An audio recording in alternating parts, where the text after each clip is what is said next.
we are going to kind of go live here and see what's happening. We're just going to keep it organic as possible and talk about how we met and how we decided to come into collaboration to bring your sources, your skills, my sources together to help people. And I think we really are going to do some amazing collaborations together. So I always wanted to find a way to reach out to my grandfather, because my grandfather, my mother's father, was my absolute world. I mean, I idolized the man that the ground he walked on. So I had asked Anna one time, I don't know how it came up. I wasn't really feeling well. Like, I knew I had like a real bad spout in my PTSD. And I said, do you have, I'm looking for a psychic. And just because, I was just at this reading, whatever.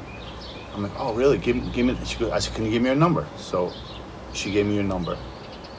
And that was at least 2, if not 3 years ago. So this entire time, I sat with that information knowing that there was someone there who I could possibly speak to. And I never did nothing with it.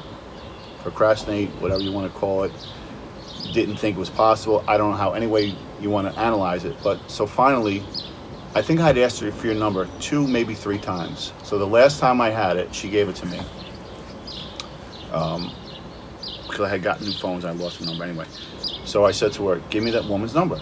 So she gave me your number. And I think I waited maybe 2 or 3 months before I called you. When I did call you, I blocked my number.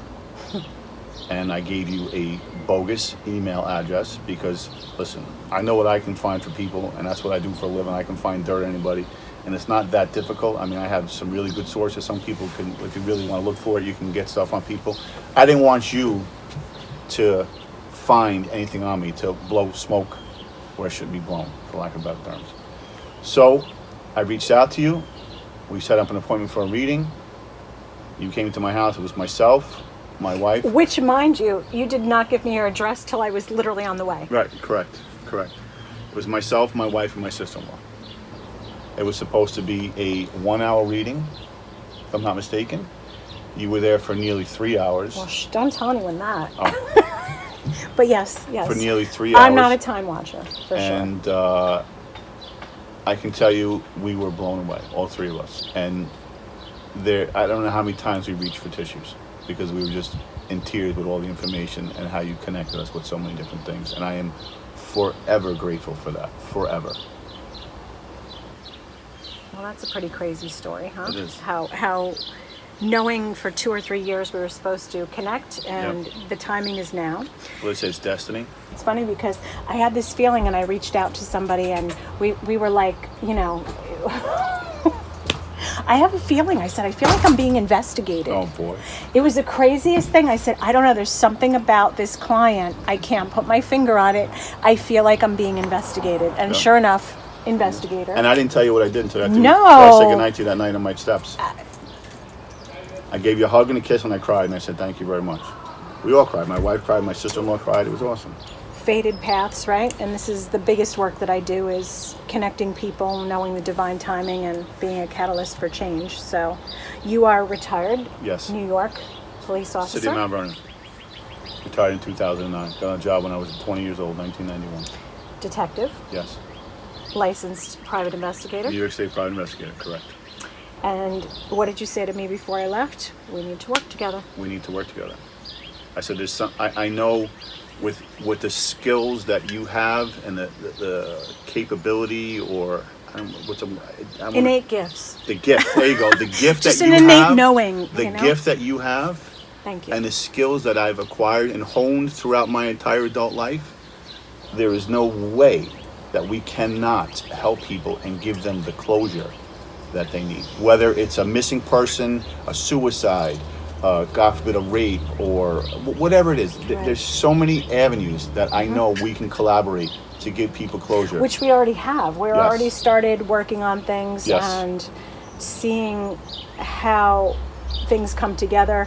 You have, for example, showed me some information about a case you were working on months ago, and then all of a sudden came back and said, oh my God, like you said that, and here's the new information that's leading up to that. It's regarding a robbery case that's an armed robbery where a bunch of a certain ethnicity of people are getting robbed of very high-end watches. I'm talking watches. The cheapest one, $150,000. Most expensive was $1 million. And yes, people do walk around with $1 million watch. I didn't realize that. Me neither. Go figure. But there's been all these robberies. About $2 million worth of watches have been occurring in New York as well as Miami. Yeah. And it was funny because I'm like, given a little piece of information, oh, this is what's connected and are involved, and you're like, okay, but now we're putting the we pieces kind of that of puzzle put it together, and you're like, wait a minute, what did you say? Yeah. It's you don't realize, and we're connecting the dots because Correct. That's the thing about my work. I get all puzzle pieces, so it's an amazing thing when you that's based on fact and truth can put together something that I can feel, I can sense, that I can know. He can back it up and support it with evidence, hard evidence. Absolutely. So when you dig and you dig and you dig, right? My motto is, you're never at peace till you have all your pieces. So it's correct. It's an amazing that's thing. That's such a great thing. And you know, it's funny the way you put it that way, because you know, when I've worked 100, 150 homicide cases, and when you put the cuffs on someone, it's not over. Like, you still have to go through the process, whatever, you know, you cuff them, whatever it is. And then when you get that family member, it doesn't happen all the time, but it does happen quite often, they'll come up to you and they'll thank you because you gave them that closure. That's because, what we're going to do. Just imagine, like, God forbid, you're that person's family, and you know that Johnny was killed, Mary was killed, and you don't know who killed Johnny or Mary, and you how do you sleep at night? You need that closure, otherwise it's just going to eat you up, and it's going to manifest into missing anger. persons Oh. too. You don't have the answers. You know, people always want to recount with me. I'm sure you the same as a police officer, Yep. and now as a private investigator and retired detective. People want answers. They want to know what happened to someone in their moments before that they passed, Absolutely. the moments before they disappeared, the moments that that chapter closed Absolutely. for them. And for example, I have clients that I'm working with. Most recently, there's a murder investigation. And what do you do?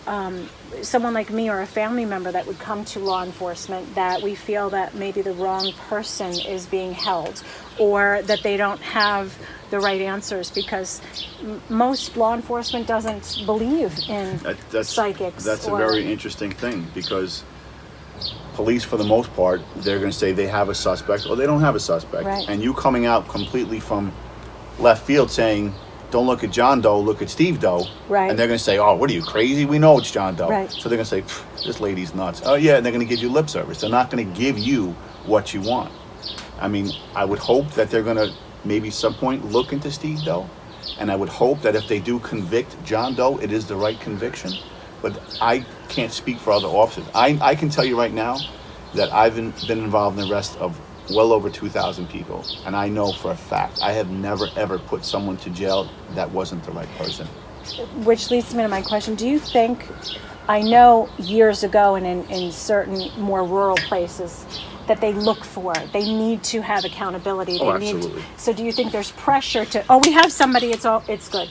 Guaranteed. That you have to strike while the iron is hot. Now, it's Sergeant Hackett's favorite saying, you have to strike while the iron is hot. Is that true, like what they, on the TV show, 48 Hours? Like, that's the critical piece, right? So true. If a child is abducted, So a true. murder happens, that's when everything is... So, it's crucial.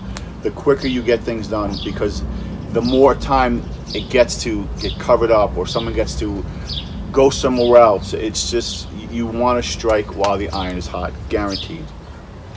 You know, and you know, speaking of child abduction, we should talk about that new tracking tool that I have with the cell phones. Okay. We have the ability to take someone's cell phone, look into their data, and I could go back a year, 2 years, and I can tell you where that phone's been. So if John Doe is a suspect in little Mary's disappearance, and he says, oh, I was never near there, there's no way. Yeah. Well, next thing you know, if John Doe's phone was near little Mary's last seen, Right. We have... I can find money just about anywhere in the world except Mexico. Mexico's very hard. It is. It really is. Don't tell anyone that, but Europe, your reach is far. Yep, the Caribbean islands, you name it, we can find money. And what's beautiful is we have this definite reach from the East Coast for sure. From Florida to New York is locked down. Listen, if we need to travel to Alaska, we're going to Right, Alaska. As long as right. I can do a little bear hunting, I'd be okay. You put GPS trackers on a cheating spouse's car.